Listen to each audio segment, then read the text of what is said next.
All right, welcome everyone to a very special multi-part event, the Centralina Regional Council's Region of Excellence Awards, an award presentation to the Centralina Area Agency on Aging, and the quarterly meeting of the Board of Delegates. I'm Jay McCosh, Vice Chairman of the Centralina Board, and I'd like to thank you all for being here with us this evening. Our Chairman, Bobby Compton, is attending the Town of Mooresville's budget workshop and sends his regards. So, welcome Region of Excellent Awards recipients and judges, and welcome Centralina delegates, alternates, and our staff. This event is being recorded and live streamed on Centralina's YouTube channel. I'll now turn it over to our Executive Director, Geraldine Garner, to kick off the Region of Excellence Award ceremony. Geraldine? Thank you very much, and good evening, everyone. So regionalism not only encourages collaboration, but also the celebration of successful initiatives and innovative local government action. Centralina's annual Region of Excellence Awards recognizes outstanding achievements in support of Centralina's mission to expand opportunity and improve quality of life. Local governments were asked to nominate an innovative project, program, plan, or individual that has contributed to the significant and positive advancements in the region and in their community over the last year. It is our hope that recognizing winners in front of their peers will create an opportunity for best practice sharing and relationship building. Each year, Centralina asks an independent panel of judges to review and select winners across several categories. A panel of experts evaluated our clean fuels category, and they include Susan Genio, sales representative from Guardian Fueling Technologies, LLC, Steve Huss, assistant division manager from Fleet Services in the city of Gastonia, and Kelly Baker, administrative services director at the city of Salisbury. This year's panel for our remaining categories are Troy Selberg, former council member in the town of Harrisburg, Erskine Smith, former town manager of Mooresville and retired ICMA senior advisor, and Dr. Susan Leland, professor and MPA director at UNC Charlotte. So now I'll turn it over to one of our judges, Troy Selberg, and our Region of Excellence coordinator, Nina Barrett, to announce this year's winners. Troy? Thank you so much, Geraldine. This year, we honor two awardees for their service to the community of various sizes. Our small community recipient of the Cross Communication Collaboration Award goes to Lake Norman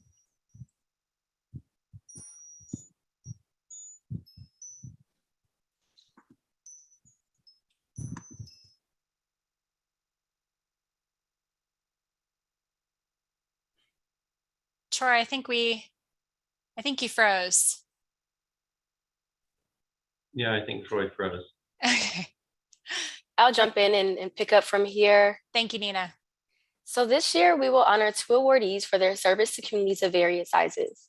Our small community recipient of the Cross Community Collaboration Award goes to Lake Norman Economic Development for prioritizing workforce development. Their workforce development manager, Elizabeth Norwood, connected students with local businesses and job opportunities through two large workforce events, Journey 360 and Virtual Speed Networking.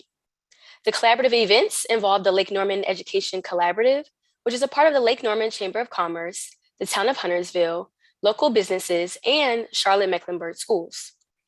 The goal of the collaboration, was to provide high school students with various career pathways in advanced manufacturing, healthcare, and information technology.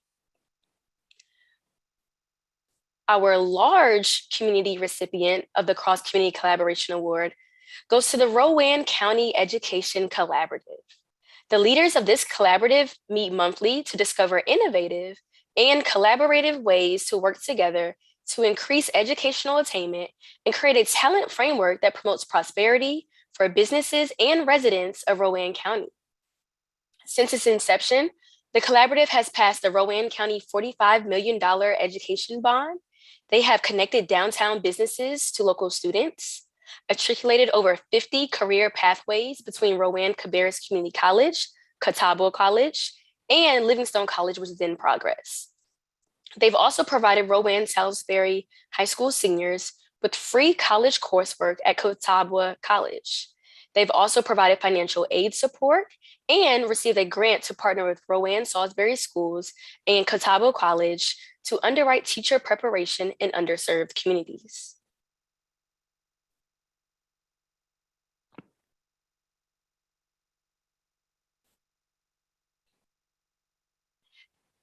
The recipients of the Local Government Innovation Award utilize strategic and creative thinking to deliver new and different methods for problem solving. This year's winner is Gaston County's Tourism Development Department for their community tourism action plans and project evaluations. Due to the increase of visitors and hotel demand, the Gaston County Tourism Development Department decided to collaborate with Belmont, Gastonia, and Mount Holly's Tourism Development Authority to develop tourism action plans.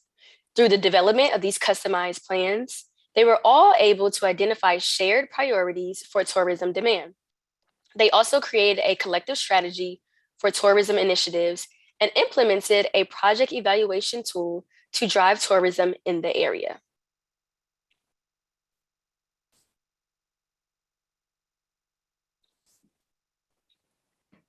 The recipients of the Improving Quality of Life Award developed or implemented a project that enhanced the quality of life in their community for all generations. This year's winner is the Neighborhood Care Center for their quality service and cooperative volunteerism. The Neighborhood Care Center is a nonprofit organization which is headquartered in Cornelius. They are dedicated to improving the quality of life for all through their relational and faith-based programs. Last year, the Neighborhood Care Center, with the assistance of their robust volunteers, provided 50 families with grocery donations, which averaged about 10,000 meals. They also gifted 300 children with Easter goodie bags and gave 35 mothers a free oil change on Mother's Day. They've also provided over 3,000 free lunches over the summer and facilitated a fall clothing drive with over 75 family volunteers to send clothes to an orphanage in the Dominican Republic. They were nominated by the town of Cornelius, and they also provide support to individuals, families, and small businesses.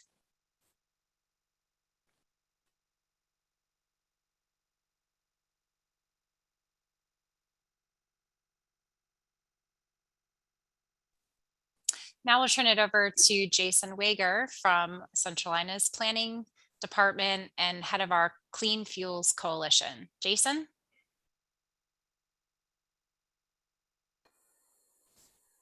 Good evening, Geraldine. Can you hear me okay? Yes, we can. Okay, thank you. Let me just get to my notes. Sorry about that.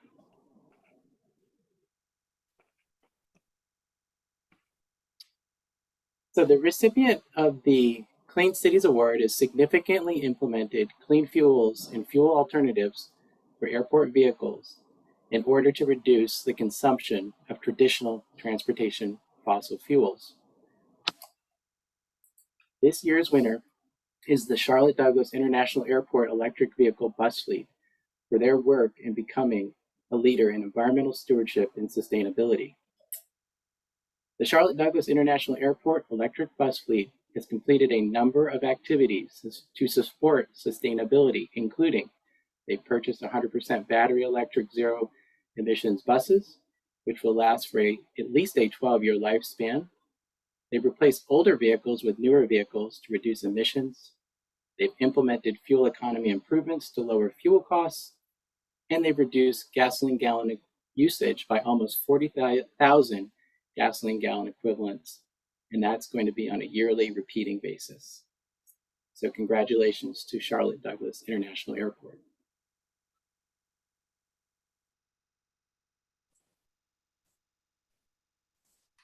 All right, I'll keep it going. The recipient of the Aging in Action Award has demonstrated outstanding contributions, services, and advocacy to older adults.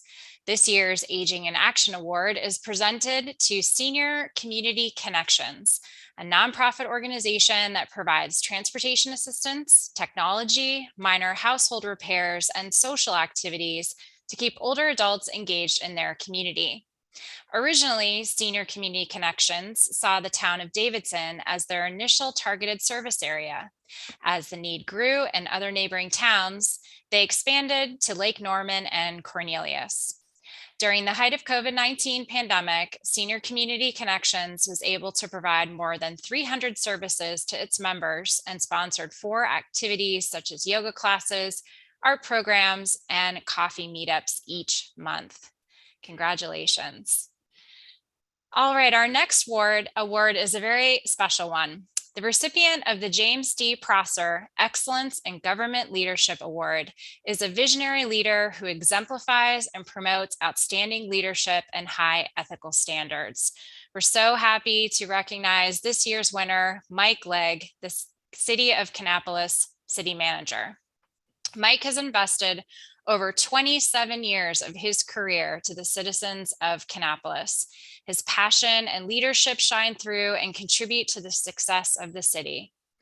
Mike began his public service career as the first planning director for the city of Kannapolis. During a tumultuous time in the city's history, when one of the largest layoffs in North Carolina's history occurred, Mike was named the assistant manager. Through his, quote, "how we can make this happen" attitude and actions, he immediately faced the turmoil by leading the charge and leadership. He was then named city manager. Mike has led the city through an incredible strategic growth through the I-85 corridor infrastructure investments and the Gateway Business Park, which is now the home to the Stewart Haas Racing and Haas Formula One team, Prime Beverage, and Atrium Health. The success does not stop there. As a result of Mike's leadership of tax incentives, the city secured $100 million Amazon distribution center and a $58 million Gordon food service facility, which has led to increased job growth in the area. Mike is revered by his staff as a collaborative, innovative, and selfless leader. We honor Mike for his visionary leadership, thinking, and spirited commitment to the residents of Kannapolis. Now I'm going to turn it back to Nina. Thank you, Geraldine, and congratulations to Mike Legg. This year's special COVID-19 Resiliency Awards are given to recipients who have continued to overcome adversity, remain flexible in providing services, and promoted safety during the pandemic. We are recognizing 3 awardees this evening who were nominated across our various award categories. Our first award goes to Fred Benson, a volunteer with Mecklenburg County Community Advisory Committee. Congratulations, Fred. During the COVID-19 pandemic, Fred was committed to ensuring long-term residents were knowledgeable about their civic duty to vote. He created an advocacy resource guide, which included residents' rights and facilities, ombudsman program contact information, and steps to advocacy and long-term care. He also worked to connect each facility with their elected officials and polling locations. Fred's volunteer work has been very instrumental in promoting advocacy to long-term care residents and their families. Thank you for your work, Fred. The second Resiliency Award winner is the Behavioral Health Collaborative Program, which is a partnership between Union County's Human Services, Department of Social Services, and Union County Public Schools. The program addresses the need for social, emotional, and mental health support for students in Union County's public school district. In 2021, during the height of the pandemic, the program provided aid to elementary, middle, and high school students with suicidal ideations. Additionally, the program connected families with resource agencies to provide additional support, such as food deliveries. This program has demonstrated resilience in providing mental health support to an increased number of families during the pandemic. Congratulations. The last Resiliency Award goes to Stephen Eaton, Gaston County Public Health Director. During the pandemic, Stephen instantly became a household name for residents in Gaston County. Stephen worked to create a transparent channel of communication with the community and media to provide critical public information and updates. He spoke at school board meetings, county commissioner meetings, and provided media interviews to build trust, honor public concerns, and build confidence in the county's local response. His staff coordinated 30,000 vaccinations between January and May of 2021 and created a local task force of health organizations to form a unified response to the pandemic and create actionable steps. Through his leadership, Steve has demonstrated a commitment to public health, outreach, and equity. Thank you for your work, Stephen. I'll turn it back over to our Executive Director, Geraldine. Thank you so much, Nina. And I want to especially recognize Nina for her great work in leading this year's awards process, and thank all of our nominees and the people who nominated them for these awards. Although you did not win tonight, we are looking forward to lifting up and recognizing your work throughout the year. In addition, we'll be featuring our awardees in Centralina publications and on social media. Finally, I'd like to thank our panel of judges who had the difficult task of selecting from an excellent group of nominations. You'll learn more about these projects in the coming year.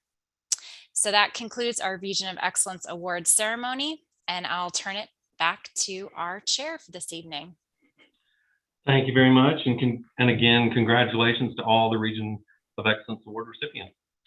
So keeping with the theme of recognizing programs that expand opportunity and the improvement of quality of life, the Centralina Area Aging Agency on Aging is also receiving an award this evening from the state. So I'd like to turn it over to Linda Miller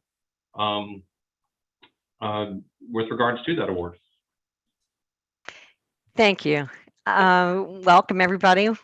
I do have some apologies. Joyce Massey Smith is our director of the North Carolina Division of Aging and Adult Services and has had a last-minute emergency, but this has been such an honor. And I have so many of the AAA staff that we're just going to go on and move forward. I don't have the award to show you, but I think it's important to recognize them because this is an honor for our Area Agency on Aging team. So Joyce cannot be with us. So next slide, Kelly.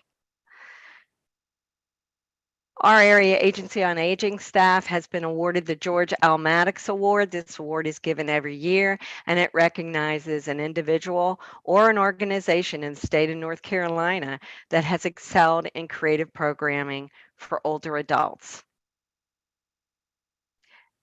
And we were awarded as the Centralina Area Agency on Aging. Next slide. But I want to recognize that this is for our Pride and Care North Carolina project. This is a 3-year CMS grant, Centers for Medicare and Medicaid Services, in which we work with older LGBTQ older adults in skilled nursing facility. And I'm going to really turn it over to that team leader, Katie Kutcher, just to introduce her team and thank her for all the hard work and everything that they've done for the past 3 years, but this year in this great recognition. Katie. Thank you, Linda. It's an honor to accept this award on behalf of the Pride and Care team. So I do want to recognize the team here: Hillary Kaler, Debbie Lee, Lindsay Tice, Caitlin McElrath, Lindy Hamlet, and Austin Caton. I also want to recognize Linda Miller and Debbie Lee for their leadership. So they always encourage us to be innovative to help to address unmet needs for older adults in our community. And that's really how this opportunity came about. We saw an unmet need, and so we wrote for a grant, and that provided us this opportunity to provide education across the states. So just kudos to the team for being so flexible, especially having to modify that whole grant to make this education program virtual during the time of COVID. So I can't say enough good things about the team and how wonderful they work together. And we're just so excited that this program has been so well received across the state. And we're really proud to be able to provide this education to skilled nursing facilities across North Carolina. So thank you.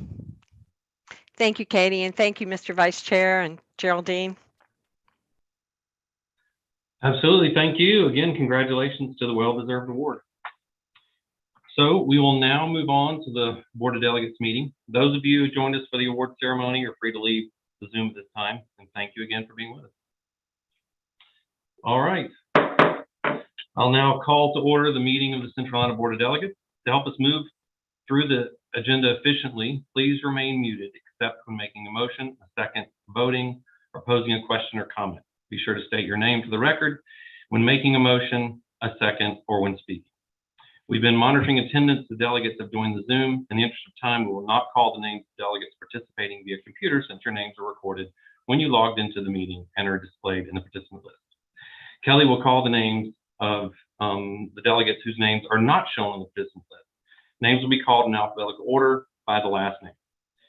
So I'll now call on Kelly to call the roll. Thank you, Mr. Vice Chairman. Gary Anderson, Brittany Barnhart, Crystal B. Pollock, Janet Critz, Kathy Davis,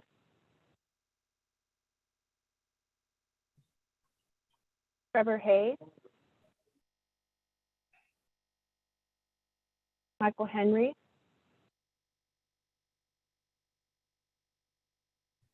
Jean Help, Bob Hovis, Andy Langford, Andy Langford is here. thank you. Tony Long,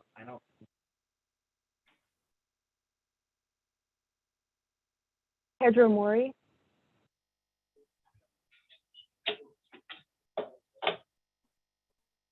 William Morgan,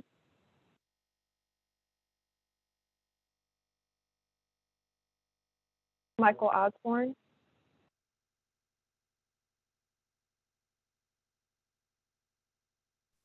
Hi, Michael Osborne is here. Thank you. Thank you. Sandy Rayleigh. He'll be under Mike Osborne. Yeah, thank you. Thank you. David Scholl, Katie Sells,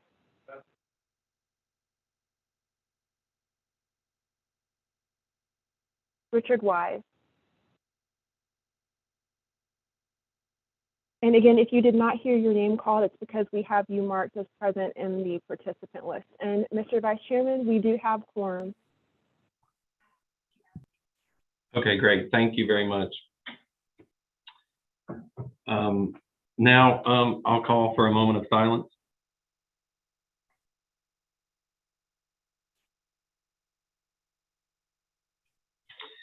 All right, thanks. So there is an amendment to the agenda really quickly. Item number 3, which is the key initiatives update, we need to move that up because one of our participants is not logged in yet, so we're just waiting on them. So Kelly, do we need to have action on that?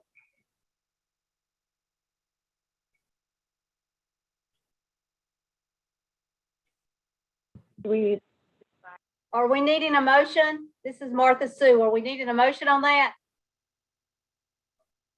Kelly, do we need a motion on that since we do have to change it? We do have an amendment to the agenda now.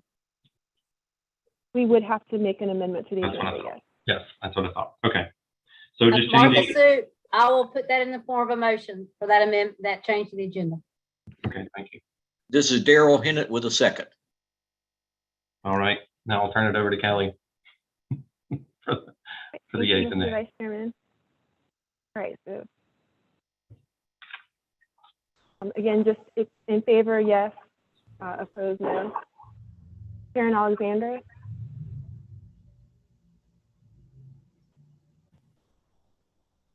Peter Asciuto.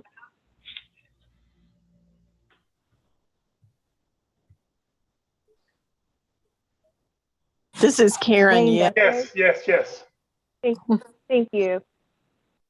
couldn't find my mute button or unmute button. Wayne Dethridge.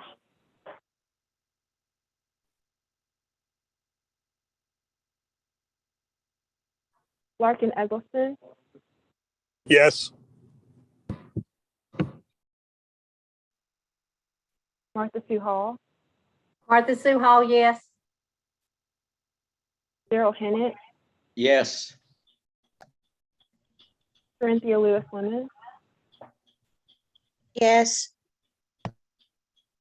Jane Lingle.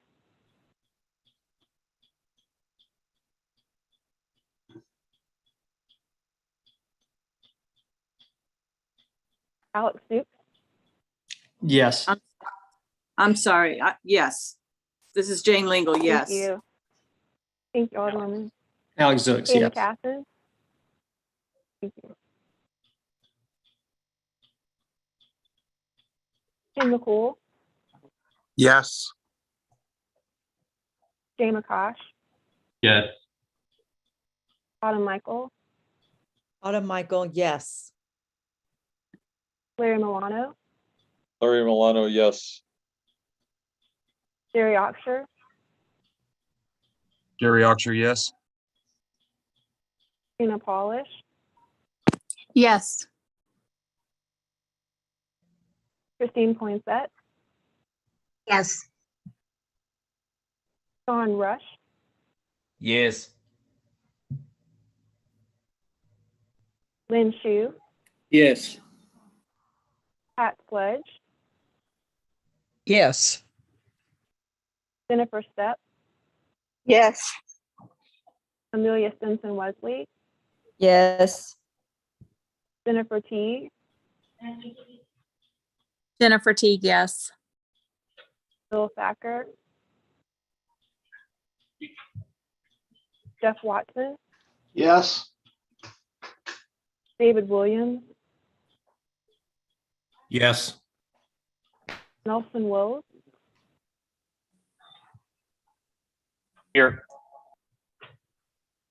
Jarvis Woodburn. Yes. Mr. Vice Chairman, that motion did pass. All right, thank you. All right, so moving back to item 1 now. There's one item on the consent agenda. It's the minutes from the February 9th Board of Delegates meeting. Can I have a motion to approve the consent agenda? So moved. Christine Poinsett, so moved. And a second. I guess we have a second there, but Ken McCool, second. thank you. All right, Kelly, you're on again. All right. Karen Alexander. Yes. Peter Asciuto. Yes. Wayne Dethridge. Yes. Larkin Eggleston. Yes. Martha Sue Hall. Martha Sue Hall, yes. Daryl Hennett. Yes. Corinthia Lewis Lemon. Yes. Jane Lingle. Yes. Alex Stoops. Yes. Kay McCaffin. Yes. Ken McCool. Yes. Jay McCosh. Yes.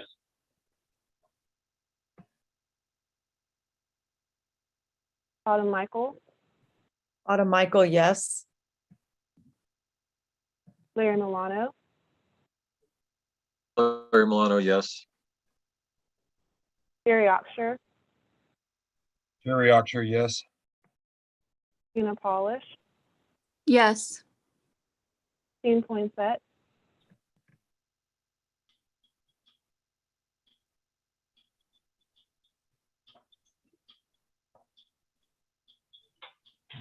John Rush, Yes.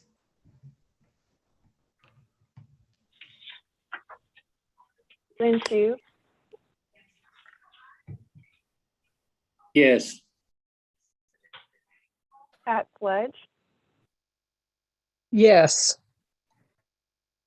Jennifer Stepp, Yes. Amelia Stinson Wesley, Yes.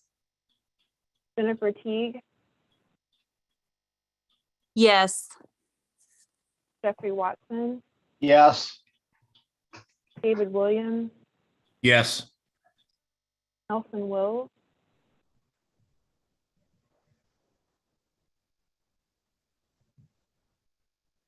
Jarvis Woodburn. Yes. Mr. Vice Chairman, that motion did. All right, great. So the motion passes. Wonderful. Okay, so with the amendment to the agenda that we had, we're going to now go on to what was item 3, which is now item 2, the key initiatives update. And I'm going to hand it over to David Hollers for that. Thank you, Mr. Vice Chair and Board of Delegates, and David Hollers, the Director of Centralina Workforce Development Board. You have information regarding the NC Works Commission. This is the state workforce board is appointed by the current governor of North Carolina to serve on workforce issues for the state. Back in November, the governor asked the NC Works Commission to do a study of a possible realignment of workforce boards in North Carolina. Those boards currently are composed of 22 workforce development boards covering the 100 counties in North Carolina. The Systems and Governance Committee of the NC Works Commission did a study, looked at various information, and released a study back on March 30th with guiding principles. And those guiding principles suggested the realignment of local workforce development boards, preferably in their view to 8 what are called prosperity zones in North Carolina. I want to remind everyone that it is not a state decision for this to be done either by the commission or the governor. The workforce development funds we receive are through the Federal Workforce Innovation Opportunity Act, or WIOA, and those are federal funds, the U.S. Department of Labor, that come through the state through the North Carolina Department of Commerce. According to our regulations, the federal law is what governs the alignment or realignment of local workforce development boards, and it's up to local county commissions to make that decision. State is supporting this realignment. The state Department of Commerce officials, Division of Workforce Solutions, and the governor's office are all lobbying local counties for this possible realignment. It is something that it is not really applicable to us in a lot of ways. Centralina, you may not know, was the first multi-county regional workforce board in North Carolina. We set the standard for the rest of the state, started back in 1983. At that time, we had 6 of our counties that were part of our original consortium, and that was a very unique party to bring together 6 counties in a workforce area. And in 2000, we added Anson County.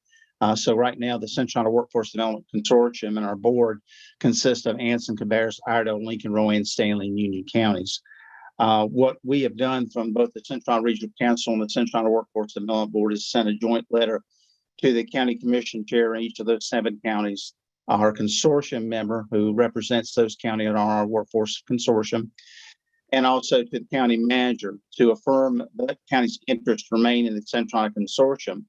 That consortium is for 4 years, and we entered into it back in 2019. So it's currently good till June of 2023. The NC Works Commission state is asking for that to be put into official writing and an affirmation of each of those counties that want to remain part of the current consortium to be sent to the state by August. We have already received a notification from Lincoln County and Cabarrus County that they wish to remain part of the Centralina Workforce Development Consortium. On behalf of our board and board members, staff, and all our NC Works Career Centers, I want to say thank you to those counties. And I ask the other counties who are considering that affirmation to remain part of our Workforce Development Consortium to proceed with that as soon as possible and let us know. And I'll be glad to answer any questions anyone may have about this push from the state and what we're trying to do to maintain the 7 counties that we have and the great workforce efforts we do in those counties.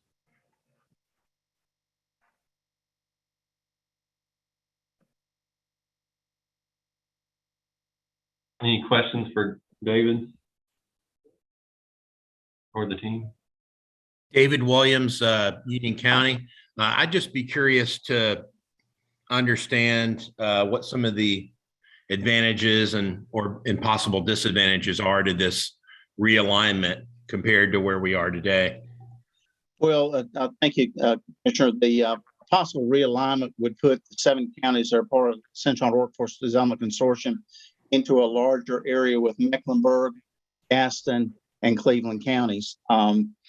Disadvantages, you would lose a lot of local control. Unfortunately, our smaller counties would not receive the attention that they currently do from our areas, from our Workforce Development Consortium. We have NC Works Career Centers in each of our counties, including smaller counties like Anson, Stanley, and Lincoln counties, where those areas did not have centers that were supported by the state, and they were supported by our Workforce Development Board. You also have over 40 years of experience of working with us and our direct work with each of the economic developers and chambers of commerce and other community partners that we already have. I think you lose that in that type of configuration of a larger region. And there also seems to be a push for the state to control workforce development through these prosperity zones and through their own division of workforce solutions. So you would lose local control under this proposed realignment. And that's one of the key things that from our workforce board and our workforce consortium and me personally, I believe a lot in local control and working directly with our counties. And we make sure every one of our counties receive the best service they can from us and from our local NC Works Career Centers and working with all our partners. Would this realignment change at all the flow of funds as it exists currently? It could. The flow of funds would maybe come to a different entity other than Centralina. It may, it won't impact the amount of money coming to a particular county. It won't change the amount of administrative dollars coming or reduce any costs because our administrative funds are capped at 10% of our total allocation, no matter how much you receive. So that does not impact that either. So no, it would not. All right. Thank you, David. You're welcome. I'll be glad to answer any questions that, again, any of our member counties may have about that.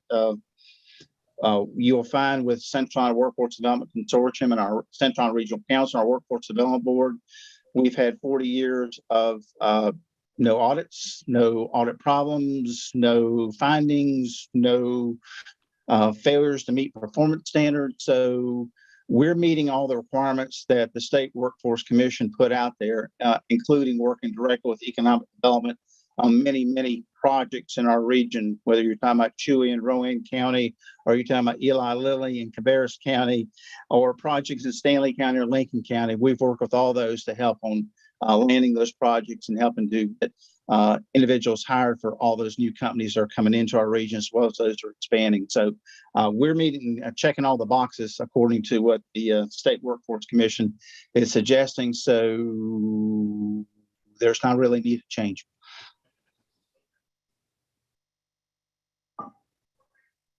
All right, thank you.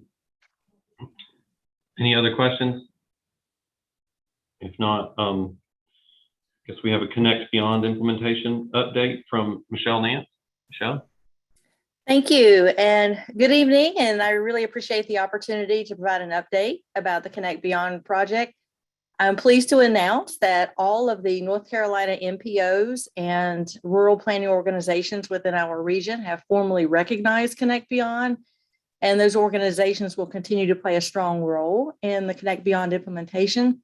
The MPOs, the Metropolitan Planning Organizations, are already rolling out recommendations on their own in their strategic plans and their formal work programs. And we're helping them to link the Connect Beyond recommendations to leverage funding that they may be receiving through the bipartisan infrastructure law. Last week, the North Carolina Board of Transportation approved starter funding for Centralina to establish a regional program helping employers address commuter transportation issues, a challenge that we heard loud and clear during our engagement across the region. This program would improve employee transportation to major employment hubs, such as industrial parks. The second round of funding through NCDOT does require a significant match. Our goal is to engage the business community in the partnership, and we're going to need your assistance in identifying the major employers in your communities that would potentially support the program. So stay tuned on that. We'll be reaching back out. Also, with 17 transit agencies in the plan area, coordination is obviously key. We know that transit, to be seamless, we have to have some real practical issues worked out, such as route planning, fares, and scheduling. The transit agencies and MPO partners, they want to move forward on a scheduling and fare analysis, and they're actually supporting that in their budgets. So we're developing a scope of services and coordinating that funding so that, which will allow us to initiate that project. We're also conducting 2 education sessions for local government staff in May and June, really thinking about how to link transportation and transit to land use. We've also been asked to speak at several transportation and planning statewide conferences. You may not know this, but the other regions in North Carolina especially are envious, and they want to know how we get so much work done, especially during a pandemic. And so we're glad to share some of those things with them. Centralina is also requesting funds from the North Carolina General Assembly to evaluate some of the revenue opportunities for this region related to transportation and take a look at potential partnership structures. You may be asked to help in supporting that request to the legislature as they consider new spending in the short session, which will be this summer. Last but not least, the project Connect Beyond received national recognition from the American Council of Engineering Companies. It's a prestigious designation honoring projects of excellence. I'm really proud of the Centralina team and our partners. And I want to thank you and your staff for all the fantastic cooperation and engagement you've provided over the last 2 years. So we are in full implementation mode and we're moving ahead. Lots going on. Be glad to answer any questions. Any questions for Michelle? If not, okay. Thanks, Michelle. That's awesome. Okay, so now we'll go to Linda Miller for an ARPA aging funding update. Good evening again, everybody. I guess the hottest thing happening in aging, besides trying to close the year out now, we're only less than 2 months away and a new year coming in, is ARPA funding. And like many of you, we're planning for that. Now, I did want to mention, I have gotten quite a few calls from some of the different counties and towns asking about ARPA funds. And these are separate than the ARPA funds that you all are getting through your counties or through your towns. These are ARPA funds that are specifically filtered solely through the Older Americans Act. So they have the exact same guidelines that our other Older Americans Act funding has, that we use for home delivered meals, transportation, senior centers, and those types of things. So those aren't changed. We're still under a major disaster declaration. So we have slightly more flexibility than we would have had before, which allows us to serve a little more flexible meal because, you know, they want to make sure that there's supply there to make sure that we get the food we need anyway, because meals have gone up and we're servicing at least 30 to 35% more clients across our region with home delivered meals, grab and go meals, and those types of things. But overall, it's filtered through that funding source. So, you know, we still adhere to those different rules. We have gotten $4.55 million in ARPA funds for aging services, and those will last in the region until September 30th, 2024.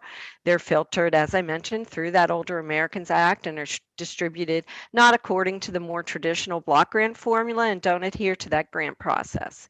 Each AAA has submitted an ARPA plan to the Division of Aging and Adult Services, and these funds then cannot be dispensed without the state's approval to move forward. Now, we did get approval to release all of the ARPA funds that were associated with what we call Title 3C, which is the nutrition, the homebound or home delivered meal nutrition, and the congregate dining nutrition. So that was $2.8 million that has been available. We did a request for funding and received, of course, from all of our providers in all 9 counties. And right now, waiting for a few little pieces from a couple of the counties, but 7 of the 9 counties are under contract to deliver ARPA nutrition services. So any questions about ARPA for Older Americans Act and the aging program? I did want to make one more mention of something in Rowan County in Salisbury. Many of you may have seen on the news or in the paper that a long-term care facility, it's a skilled nursing facility, it's called the Citadel. They are closing, and there's been a lot of press, and I wanted to reassure you that our ombudsman program is heavily involved. Patricia Cowan is the ombudsman for Rowan County. Patricia's been out there every day last week and this week, a couple of times with the state long-term care ombudsman to make sure that the residents know that they're getting the proper discharge, they know where they're going, they have a say in where they're going, and that all of the rules, regulations, and the residents' rights have been honored. Cindy Kincaid is with me today. She's our lead ombudsman in case anybody has any specific questions about the Citadel closing or if anything specific about the role the ombudsman play. That is about a 90-bed facility. There's about 87 residents in there right now that'll need to be relocated all over the region.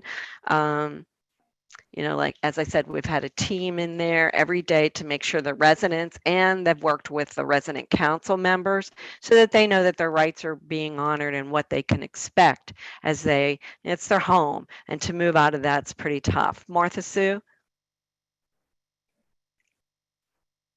Thank you, and thanks to you, everybody in the AAA, and particularly to the Ombudsman program. This has nothing to do with what's going on there, but when you bring Ombudsman up, are they back regularly in the nursing homes now? Because I know when COVID 1 and 2 hit, because I still volunteer in one, and I'm back, and I have been back, but are they back in the nursing homes?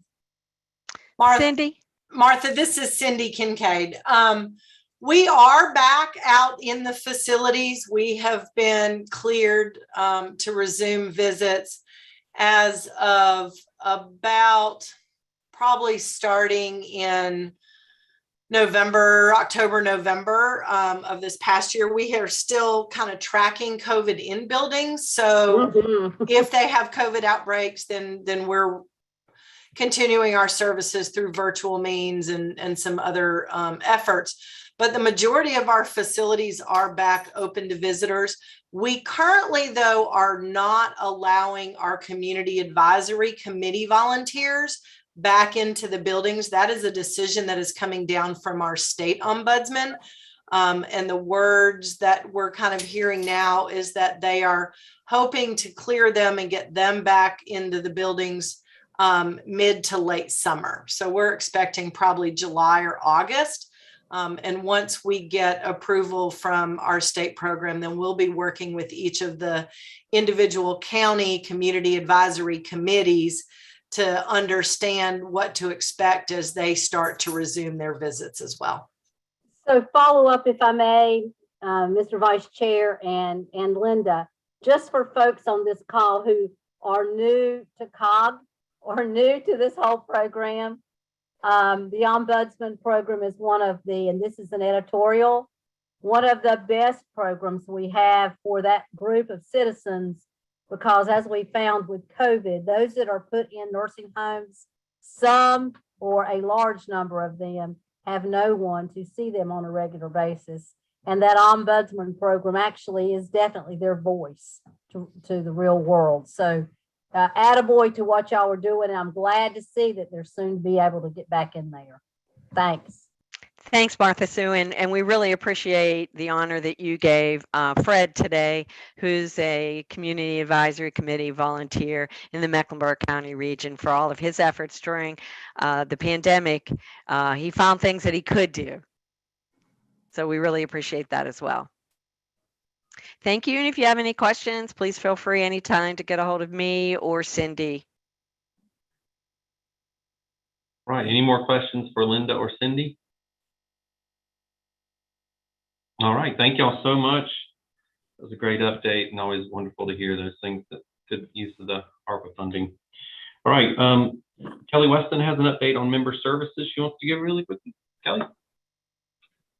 Thank you, Mr. Vice Chairman.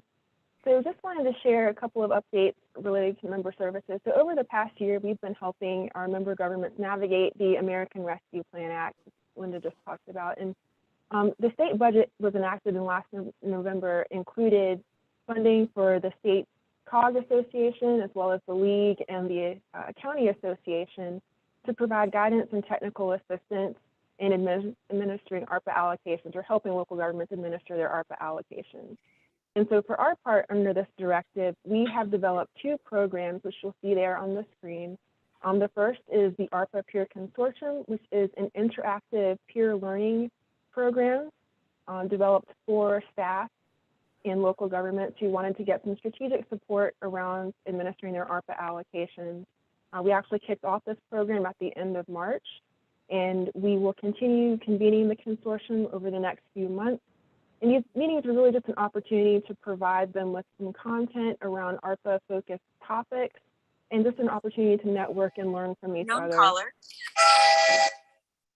The second program that we've developed is monitoring services, and this is where our staff will be providing tools and guidance to help ensure that the participants in the consortium, as well as other communities who are interested in getting some support with monitoring oversight, are in compliance with the federal guidance for ARPA.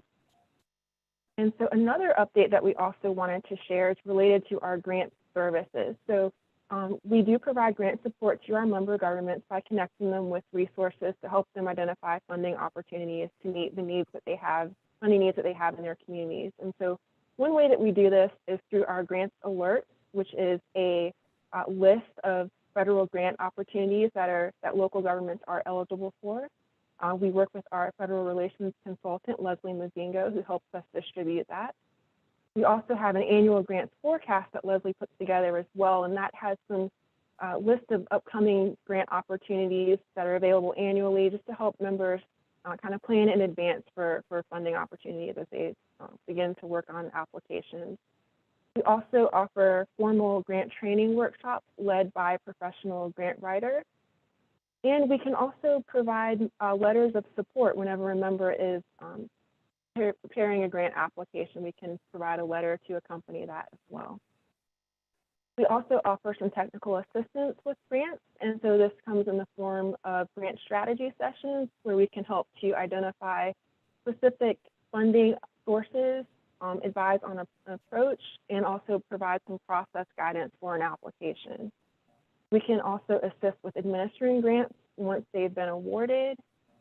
And then a new offering that we are excited to announce is that we will be rolling out very soon some grant writing services. So we're actually leveraging our partnership with the consultant who leads the grant writing training workshops that we offer.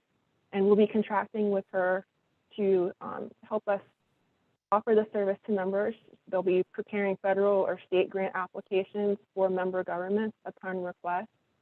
And so we're still finalizing the agreement with that grant writing firm, and we'll be able to officially roll that out once we finish finalizing that. So more to come on that. And the grant resources, as well as a lot of other information, is available in our member portal of the Centralina website. So we do encourage you and your staff to check the portal often for those grants alerts, as well as the grants forecast. If you do need the password for the member portal, please let us know and we can provide that to you. And that's all I have. All right, thanks, Kelly. Okay, with that, we're just going to receive that as information. And so now we're going to go back to what was our item 2, the presentation for the North Carolina Pandemic Recovery Office. And I'm going to turn it over to Geraldine. Thank you so much. I'm really delighted that Stephanie Magera, who is the Executive Director of NCPRO, the North Carolina Pandemic Recovery Office, is joining us this evening. As Kelly mentioned in her presentation, we have built a really great relationship with NC Pro over the last several months as we're working to implement some of the funding that we received from the state. I have a lot of respect for what Stephanie and her team are trying to do across the state and helping our local governments and helping her state agencies really spend these ARPA dollars wisely. It's a huge task and a huge job, and we're really grateful that she's spending some time with us tonight to give all of you an update on kind of the bigger recovery picture. So I'm going to turn it over to Stephanie for her presentation. Thank you. And thanks for making it easy by putting my slides up for me, because I was getting ready to try to figure out how to make sure I didn't have a problem when I shared my screen. So thank you again for having me. I'm really glad to be here. I'm in charge of the Pandemic Recovery Office, and our job is to distribute the funds that we have gotten that have gone to either the governor through the governor's education emergency relief dollars, or the money that the legislature has appropriated in 2 tranches, one being the coronavirus relief funds and now the state fiscal recovery funds. And we serve as the banker for the smallest local governments in the local fiscal recovery funds. So in total, there's about $11 billion coming through our office. We also work with the emergency rental assistance funds and the homeowners assistance funds, which help renters and then homeowners respectively, as many people as we know have lost their jobs from the pandemic. So I'm happy to, you can go ahead and move towards the next slide, talk a little bit about what our office does and try to give you an overview of the work that we're doing and where we are in our efforts. So first, I'll say that we've kind of divided this up into 3 periods. The General Assembly actually created our office about 2 years ago, and we are in the Office of State Budget and Management. But the first is this short-term relief and response effort. And we define that as March 2020 through December 2020, because that's initially when the coronavirus relief funds were supposed to be used. And as many of the counties know, because 97 of the counties got their money through the state, and the 3 largest, Mecklenburg, Guilford, and Wake, got their money directly from the federal government. But we worked to buy PPE, to help businesses that have been closed down, to help folks who were in need of rental assistance. We did a lot with food programs and getting food to people that needed them. And that money was initially supposed to be spent by the end of December 2020. And then on December 27th of 2020, President Trump signed the Consolidated Budget Act into law and gave us an extra year. Most people had already spent their money by then. North Carolina chose to allocate it to all those things I just described, as well as hospitals and to some nonprofits to really help with those relief efforts. And so we are still closing out some of the funds from that period of time. We also, the governor in his budget and then the legislature with the budget that they ultimately passed, have focused on the medium-term response efforts, those things that will help entities recover our economy to our January 2020 baseline. So typically in the past, when you would think about the Great Recession or things like that, you look at North Carolina and our job losses, and if our jobs have come back, we are close to getting our jobs back to the level that we had pre-pandemic, but not quite. And I think we know and are constantly getting new data and new information on how it's impacted individuals and different families, and the lack of childcare. And I know y'all already talked about aging earlier in this conversation, early retirements by people, things like that, that we're still working to understand and figure out how we can use the funds that we have to help address some of those workforce issues to help recover our economy. The legislature's tackling things as well, like affordable housing and education, helping people get back to school so they can get the skills that they need. There's some health and human services money. There's a lot, about $1 billion in water and sewer. and another billion in broadband. So I'll talk a little bit more about that later, but that's kind of the phase that we're at right now. And then really thinking long-term as we move forward, not just with general fund, but other dollars that are coming to the state on how we address some of these policy issues that have already and other challenges that we've already had in place, knowing that the pandemic's impacts varied widely across the state. And it really impacted some people who already had systemic areas that had systemic economic problems and challenges. It impacted them more than it did others. So again, our goal overall is to figure out how we make sure everyone in North Carolina has the ability to share in prosperity. And we have opportunities for everyone statewide. Next slide, please.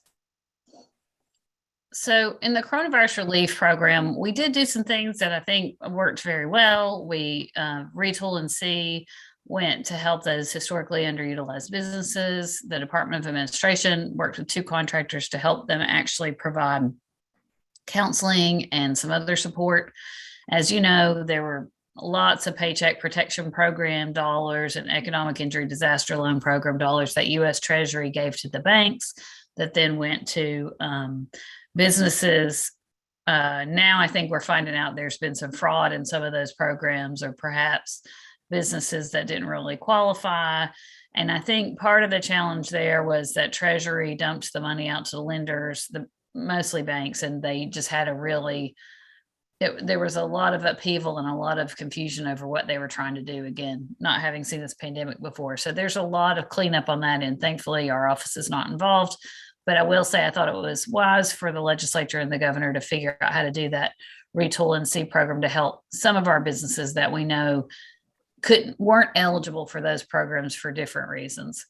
The legislature passed the Job Retention Grant Program to help those entities. We had a lot of manufacturers and others that had to close down early on to prevent the spread of the disease. And they just needed to try to retain their workforce so that when they could open back up, the people would still be there. And then we had a lot of businesses that were forced to close. So think bars, bowling alleys, those are 2 that come to mind. So helping them with their mortgage, utility, and rent relief. We had a lot of restaurants as well that even once they were able to open, some of them had a really tough time keeping going on those payments. So that program varied and was available that the legislature used some of this money to help address some of those challenges as well. A lot with food relief, and I talked about housing and working with the counties. I think one of the challenges that we all face was that this money is federal money and it comes with federal strings. And that's not something that we're all necessarily used to. I had managed federal funds before, and it was fairly standard. You know, you got your money, you knew exactly what you were supposed to do, and you knew exactly what agency you reported to. We talked about WIOA earlier. We had some WIOA money in our agency. We had some Bureau of Labor Statistics money. We did what we were supposed to do, and it was fairly straightforward. With this money, because Treasury has tried to be flexible with the states to allow them to use it for what they need to use it for, there are a lot of different projects. And as a result, it's really hard. Treasury has had to change the guidance multiple times to help us figure out how every project will report back and what we'll need to do. And then there are a couple of times where we had some state law conflicts with federal guidance. And so we had to work through those. And then, of course, we were living through a pandemic. So the legislature appropriated the money across multiple bills. And as people weren't able to use it and they returned their money, we were trying to make sure we didn't send any money back to DC. So we were finding other uses for the funds. Next slide, please.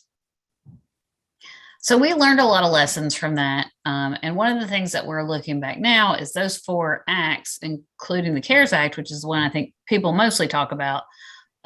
North Carolina, just our portion in our state was $67.3 billion that came into the state.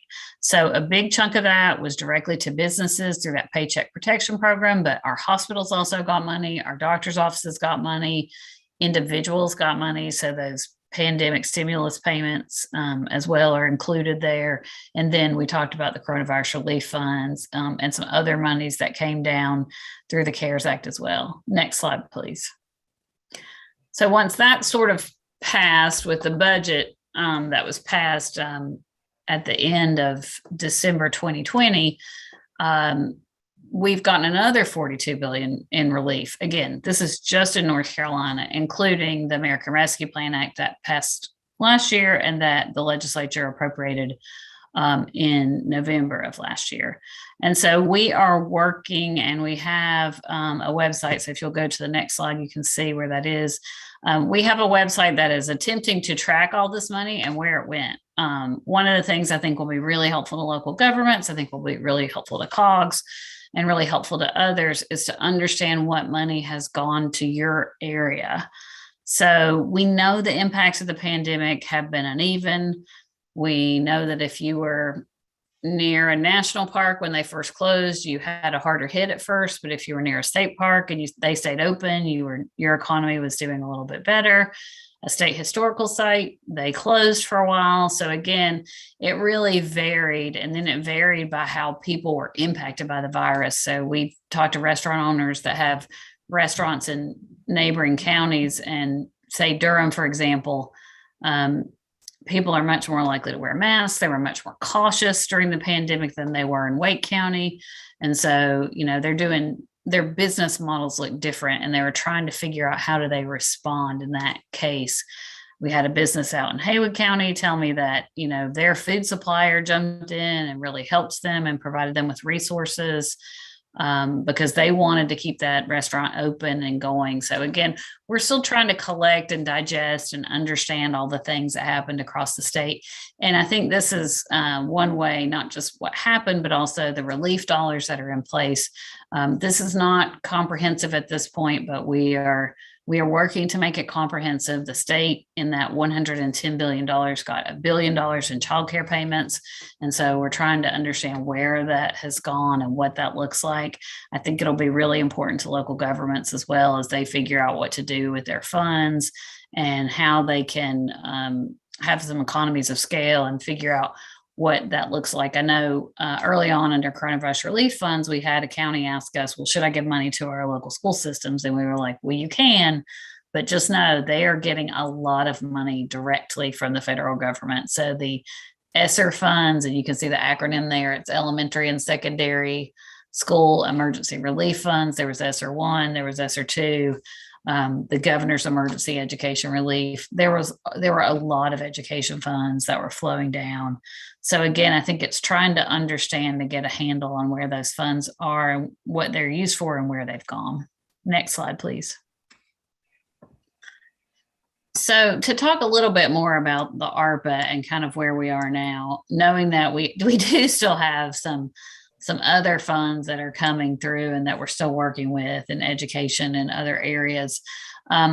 There were $3.3 billion total in local fiscal recovery funds. The counties and the 26 largest cities got their funds directly from U.S. Treasury. The 525 smallest municipalities, we served as their banker. Of the 525, we had 521 that decided to accept their funds. We had 4 local governments or 4 small governments that just either didn't have the capacity or didn't know what they would do with it or just decided that they didn't want the money. And so we've sent that now back to Treasury. But that they got their first tranche last year, and then there will be another tranche as well that we should probably getting in the next few days that will be half of our state fiscal recovery funds as well as half of those non-entitlement units of government. And then we'll start working with those municipalities to get their second tranche of funds out to them once we get more information from Treasury on the data that we need to have for that. So the legislature did appropriate the state fiscal recovery fund. So they went ahead, we only had 2.7 billion, but they went ahead and appropriated all 5.4 billion. And I found out this morning that we're actually only one of six states in the country that has gone ahead and appropriated all of ours, which I think is great and really helps us because it really gives us a sense of what we're planning to do with it and what it's going to look like. And so we are working through with the various entities that got those monies to help them figure out how they do these programs and kind of what comes next. And we've used it across a number of things. So we do have about $1 billion in broadband that DIT is working with the Great Grant program. We have about $1 billion in water and sewer improvements, and the application period just closed for those. And I think we got $3 billion worth of requests for $1 billion worth of funds. So we knew the demand was great in that area, but DEQ followed the appropriations and followed that process. We have some money that's going to downtown redevelopment for rural downtowns. We have some money that's going to workforce for tourism and business marketing to help those sectors recover. There's some recovery in place. A lot of our state parks, our aquariums, our zoo have been hit pretty hard. Some of our arts councils have been hit pretty hard, our public libraries. So some areas there where they're trying to, the legislature is trying to help those entities. Our court systems, we've had a lot of challenges in terms of needing PPE, needing video conferencing. As we all know, the pandemic's changed the way we all work now. And so how do we help in that sense? The Highway Patrol aided dispatches in there. There's a lot of impact and burden on our prison system. So there's some shortfall funding in there as well for the state health plan. There's some affordable housing funds in here, and we're still trying to work through with Treasury what that's going to look like and how that's going to work. There's some funding for the state recognized tribes. One of the biggest pots of money, other than what went to broadband and water and sewer, is about $500 million for businesses that were suffered substantial economic damage as a result of the pandemic. And the Department of Revenue is running that program. And they're using the Department of Revenue because they can work with the tax records to show losses for business losses. There's a lot of community college funding in there and some things to help our community colleges. And then there are 36 private colleges and universities that each got small amounts because of the losses they face as well due to the pandemic. So those are the projects that we're actually working through right now. Next slide, please. As Geraldine mentioned, we're really spending a lot of time, and that gives you some more numbers there. Sorry about that. I forgot what order my slides were in, but that gives you a sense of kind of where that money is allocated right now and what we're working through with these various entities. I did forget to mention the mental health service support. So there's a lot in there as well. There's a lot in there for not just affordable housing, but homelessness and trying to address homelessness that we have folks experiencing in many of our communities. And if you go to the next slide, you can see specifically some more about that business related appropriations. There's some $12 million for apprenticeship programs. I talked about the downtown transformation. One of the things that I'm most excited about is this $30 million in local government assistance. 10 million that goes to the COGS, 10 million for the League of Municipalities, and 10 million for the Association of County Commissioners. And I think that is going to make a huge difference to our local governments as they continue to work with to understand how they're going to use the $3.3 billion, how they address some of the challenges that they've had. My office has worked with the 525 smallest municipalities across the state. And I can tell you, it just really ranges. I'm sure y'all know this too, with the work that you do in terms of their ability to respond and their capacity that they have within their government. I'm not sure who the smallest is, but I think Orem has to be one of the smallest. They have 66 residents and a part-time clerk. And so, filling out all this paperwork, doing all the stuff that Treasury requires, making sure you know how to use the money to the best use of your government, they need assistance. And Geraldine, we found out yesterday from Treasury that of 521 local governments, NEUs that accepted their money, that 461 of them submitted their reports to Treasury. And that is just a massive accomplishment. It is a result of the COGS and the league and the county commissioners and the School of Government and our office working together, because y'all, I have to tell you, the US Treasury thought it was a good idea to open a brand new portal and to have every government in the country, all the states, all the locals, report what they were doing with these funds on the same day. We were very lucky to get our state of North Carolina report in. Our portal broke so many times. We ended up working, I think it was due on the 30th, and we worked all day that Saturday to get our report in. It was just so tough, and the help desk support was minimal and things didn't work. And so it's just a Herculean effort, and congratulations to the COGS and everybody else for the work that they put in to help these local governments. And I think Treasury is holding North Carolina up as an example of how we should work together of all levels of government. So I'm really proud that we got the reporting done. I want us to continue to work together and make sure that we use this really once in a generation type money to really help address a lot of the problems that we see in our communities. So the next slide, please. So I'm sure many of you already know, but these are the big buckets of the eligible use of those $3.3 billion that we all have. These are the same buckets for the State Fiscal Recovery Fund as well. Treasury released new guidance recently, so that's made things a little bit more complicated. But for the most part, if you're responding to COVID, addressing revenue loss, making infrastructure investments, or even paying for premium pay for those workers that were performing essential work, those are all allowable uses of funds. I will tell you that revenue loss is what it's called here. Revenue replacement is another thing that we call it. Congress did allow every local government to use the first $10 million of their funds for revenue replacement, which is very important because it basically means less reporting. It makes things a lot easier.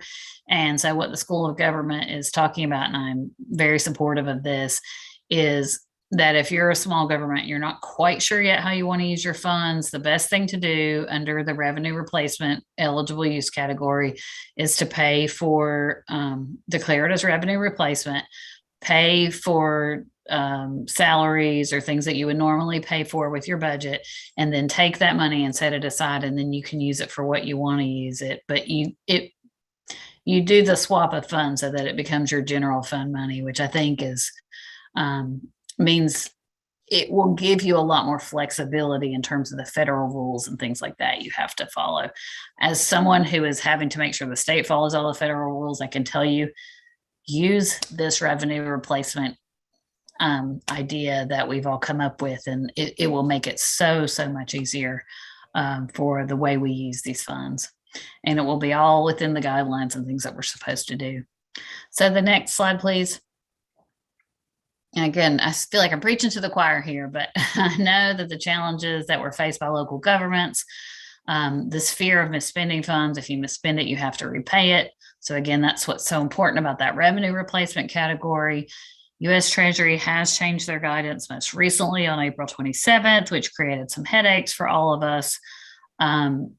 That really, and this is, I think, how we're working together to make sure we plan, help local governments figure out how they want to use their funds, if they want to collectively and collaboratively use them regionally. I think that's important too.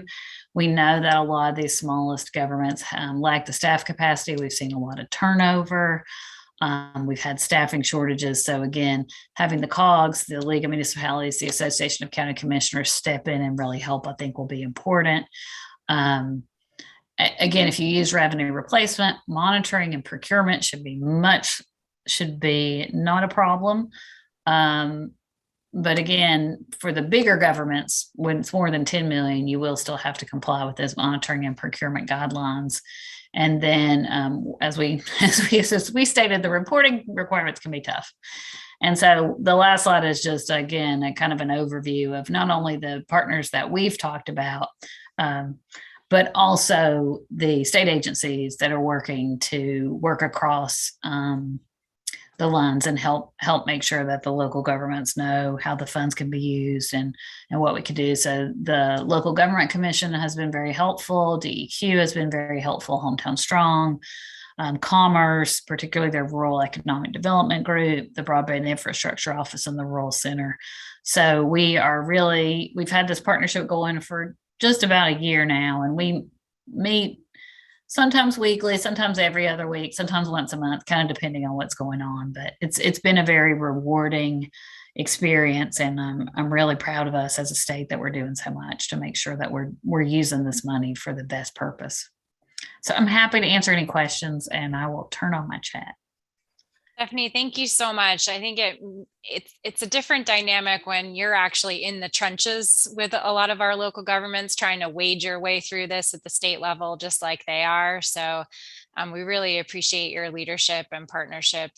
I just want to remind our Board of Delegates that, Centralina is here as a resource. I've tasked 7 of our team members to be on hand in various capacities to provide support and answer questions. So if there are any concerns that you have, please make sure you're reaching out to us.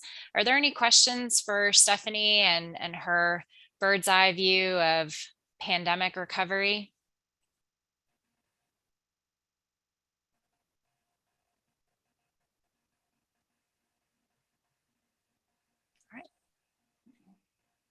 All right, thank you. Turn it back over to you, Mr. Chair. Thank you very much. Thanks, Stephanie and Geraldine. So now moving right along to item 4, we have fiscal year 23 through 26 strategic planning discussion, which again, I will turn it back over to Geraldine. All right. So our last item on the agenda this evening is to provide an update to our Board of Delegates regarding our strategic planning process that Centralina is undergoing. We've wrapped up the first 3-year plan that was created and worked on implementation during my first 3 years here at the organization. And now we're preparing and working across our departments and working with our stakeholders and with you, our board, to prepare the next 3-year plan. So Kelly's just gonna show us a few quick slides, and the focus of our discussion today is to get some feedback from our Board of Delegates regarding the vision for Centralina moving forward over this next period of time. And one of the things that is really important to me and to our staff is that our work and the direction that we're headed in as an organization is reflective of your aspirations that you have for us. And we're meeting those expectations since you are our members and our funders and the champion of this organization. Kelly, you can head into the next slide. So the 3 components that we're really starting this process with are our mission, our vision, and our values. Kelly, you can go to the next one. Our mission statement is strong. We actually go one ahead, please. We've created this mission statement and updated it about 3 years ago. It's serving us well. It's our North Star and orienting our work, orienting our team towards a specific set of objectives that we have as an organization. Next slide. The values that we use to lead our team, to how we treat each other, how we treat our constituents and our stakeholders. That process to take a look at and refresh and recommit to these values that you see on the screen here is a staff-led exercise through our culture and development team. They've taken this on and engaging across the organization to see what tweaks we might need to make and how we can continue to recommit to these values as we emerge from the pandemic. But the next component, next slide, is really related to our vision, and that is, what do we aspire to be as an organization in the future? A vision statement should inspire us, it should connect us, and it should be simple and clear. And it should be distinctive and not a replication of what an organization's mission statement is. So to help us in developing these, the approach to writing a vision statement, I know some people love it and some people think it's like going to the dentist. We have done a series of engagement exercises. You can go to the next slide. We first spoke with our staff and had a series of conversations around these 3 questions that you see on the screen here. We did that last month and then brought these same 3 questions to our executive board at their meeting last month as well. So we engaged around a conversation. What are we known for 10 years from now? What is our lasting impact on the region as an organization? And how can Centralina be different from other regional councils? And I have to say that personally, in listening to the conversation, both at the staff and the executive board level, it was visionary and it was inspiring. And there was lots of really great information that we can use, I think, to craft a compelling vision statement. Next slide. A couple of the themes which I wanted to share back with the group are around connection and collaboration being really a central theme to the vision for where we want to head both internally and externally. That one of our value adds as an organization is helping the region and our communities be prepared for the future. That we're a trusted partner and that in what we do, we strive for excellence, that it's not just good enough to be known in the region, but as you've heard tonight from both Linda and Michelle, our team members and our work is recognized both at the state and national levels. And we want to continue to pursue that type of organizational excellence. So I'm going to share out with you a couple of themes, how we've taken these themes and formulated them into options for our vision. So we'll start with the first one. You can go to, yeah. So Centralina thrives as a collaborative organization that leads a connected region into the future. So this option really focuses on the connection and collaboration theme. It emphasizes that we're collaborating internally as well as an idea that the executive board put forward that we're helping to connect the region and leading us into the future. So the next option, Centralina is the heart of a connected region where innovation and acceptable service drive organizational excellence. So this is the idea of a heart, maybe a little bit more emotional, and that what we're striving for is to keep pursuing the great work that we do. And lastly, Centralina is a trusted partner that guides the region, communities, and individuals towards a thriving future. So this theme of trusted partners and really calling out our main stakeholder groups and orienting us towards the future.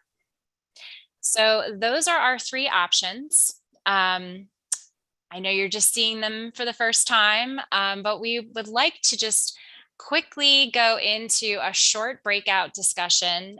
Michelle and I are going to just ask you all a few small questions, get some feedback. We're going to do this really quickly to stay on task. But Kelly, if you could send us into the breakout rooms, we'll do this.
Hey, Kelly, our group is back. You want to call the other group back? They've been called. Okay, thank you.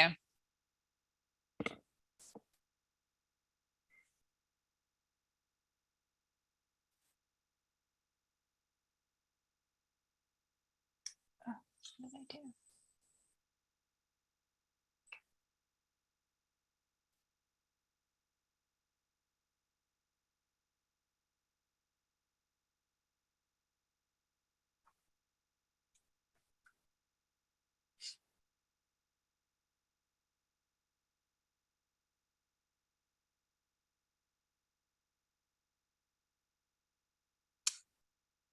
All right, I think everyone's coming back into the room.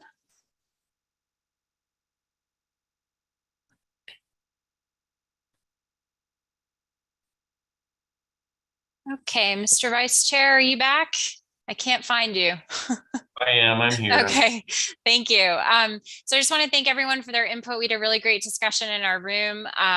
In terms of next steps, we'll be continuing to work this process with our executive board and with our staff, and we will be bringing back to the full board in August our final strategic plan. And if there are any of our board of delegates that would like to get more involved in the process, please reach out to me, and I'm happy to continue to engage you offline. And that wraps up this item. Thank you, Mr. Chair. All right. Thank you all very much. Thanks for the discussions. A lot of great input in ours as well.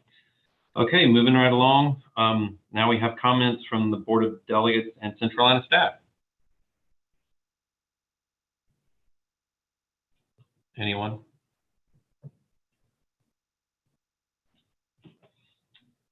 All right, then we'll move right on to the comments from the Executive Director. My only final comment this evening is just to let the board know that Centralina is finally moving into our new location at the end of June. So we look forward to having our August full Board of Delegates meeting in person at our new location, and details on that will be forthcoming. Thank you for your patience. All right, thank you very much. And then it's my closing comments. I just have a few. The request to ratify the updated Centralina Charter. At the February Board of Delegates meeting, we approved an amendment to the Centralina Charter that added language prohibiting private entities from having an interest in the organization's earnings and financial assets. As part of the amendment process, member governments must ratify the updated charter. So later this month, the managers and clerks in your communities will receive a request to add the charter ratification to the agenda of an upcoming board or council meeting. Please save the date for our next Board of Delegates meeting, which will be Wednesday, August the 11th at 5 p.m. And that's all I've got. So we have reached the end of our agenda. Point of clarification. Wednesday, I just was looking at something. Wednesday is not August the 11th. Wednesday will be August the 10th. Okay, so it'll be August the 10th then. And just to let folks know, if we have member governments, I just realized this, if we have member governments that are part of Electricities conference is still going on that night. So FYI, and I just realized that when we got the dates for the conference. So Electricities is through the Thursday the 11th. So FYI there. All right, thank you. We will pass that along. So August the 10th then, Wednesday, August the 10th. All right, so we've reached the end of our agenda. With there being no further business to come to the board, I declare the meeting adjourned.